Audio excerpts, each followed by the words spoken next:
बिस्मिल्लाहिर्रहमानिर्रहीम। अस्सलाम वालेकुम। कैसे हैं आप? उम्मीद करती हूँ सब लोग ठीक होंगे, खुश होंगे। आज मैं बना रही हूँ बहुत ही मज़ेदार सी रेसिपी जो कि है चिकन और पालक। इसको बनाना बहुत ही आसान है और अगर आपको मेरी ये रेसिपी पसंद आए तो मेरे चैनल को सब्सक्राइब करना मत भूलिएगा। तो चलिए शुरू करते हैं हम आज की ये मज़ेदार सी रेसिपी। बिस्मिल्लाहिर्रहमानिर्रहीम।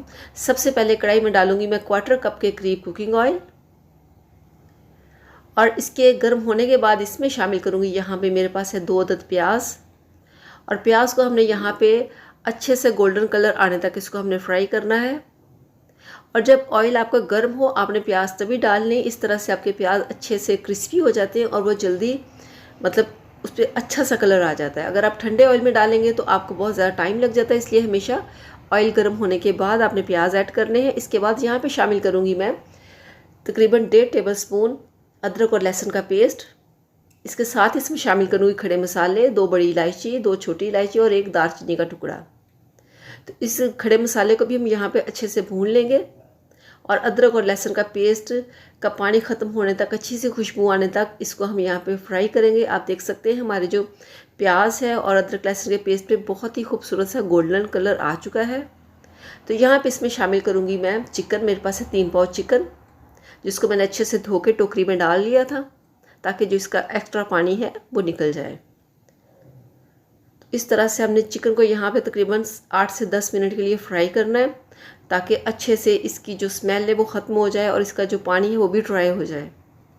तो इसको गोल्डन कलर आने के बाद इसमें शामिल करूँगी यहाँ पे मैं कुछ मसाले।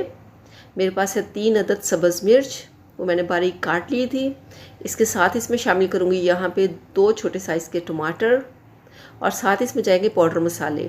1 टेबल स्पून इसमें डाल दिया लाल मिर्च का पाउडर और थोड़ी सी मैंने इसमें हल्दी ऐड कर दी है। और इसके बाद इसमें शामिल किया है 1 टेबल स्पून खुश्क धनिया पाउडर और हाफ़ टेबल स्पून इसमें जाएगा ज़ीरे का पाउडर और 1 टेबल स्पून इसमें मैंने डाल दिया है नमक का। और इसमें 2 टेबल स्पून पानी ऐड कर देंगे ताकि जो हमारे पाउडर मसाले हैं वो अच्छे से भुन सकें, वो जले ना, क्योंकि हमने यहाँ पर इसकी भुनाई करनी है तकरीबन 8 से 10 मिनट। क्योंकि जो हमारी पालक है वो बहुत ही सॉफ्ट होती है, उसने तो फ़ौरन ही गल जाना है, पक जाना है। लेकिन जो हमारी चिकन है उसने थोड़ा टाइम लेना होता है, इसलिए पहले मैंने इसकी 8 से 10 मिनट भुनाई की। इसके बाद मसाले डालने के बाद फिर यहाँ पे इसकी भुनाई की है। तो यहाँ पे ऐड करूँगी इसमें 1 अदद लेमन का जूस जो कि विटामिन सी है। ये आपके हाजमे को भी बहुत अच्छा रखता है, आपकी स्किन को भी बहुत अच्छा रखता है। तो इसलिए आप कोशिश किया करें कि लेमन का जूस लाजमी ऐड किया करें किसी भी अपनी डिश में। तो यहाँ पे आप देख सकते हैं हमारी जो चिकन है वो बहुत अच्छे से भुन चुकी है। तो इसके बाद यहाँ पे शामिल करूँगी पालक। पालक को मैंने बारीक काट लिया है इस तरह से।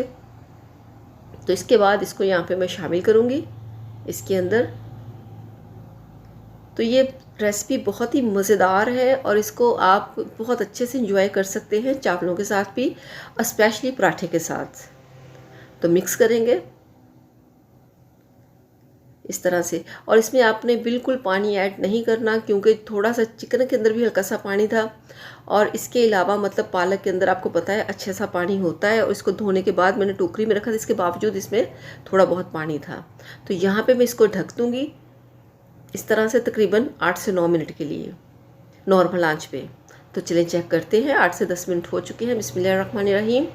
यहाँ पे आप देख सकते हैं जो हमारी पालक है उसका कलर बिल्कुल चेंज हो चुका है। इसका मतलब है हमारी जो पालक है वो बिल्कुल डन हो चुकी है यहाँ पे। तो इसमें हल्का सा पानी है, यहाँ पे मैं आंच को करूँगी तेज़ ताकि जो इसका पानी है, एक्स्ट्रा पानी है, बिल्कुल ड्राई हो जाए।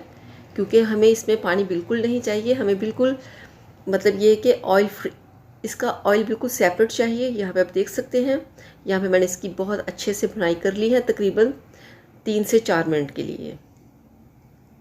तो यहाँ पे इसमें शामिल करूँगी, मेरे पास है सब्ज़ धनिया खुशबू के लिए। मिक्स करेंगे इसको भी यहाँ पे। तो यहाँ पे मेरी पालक और गोश्त की जो रेसिपी है वो बनके बिल्कुल तैयार है। तो चलते हैं इसकी फ़ाइनल लुक की तरफ। तो अगर आपको मेरी ये रेसिपी पसंद आए तो मेरे चैनल को ज़रूर सब्सक्राइब कीजिएगा, वीडियो को लाइक कीजिएगा, दुआओं में याद रखिएगा। अल्लाह हाफिज़।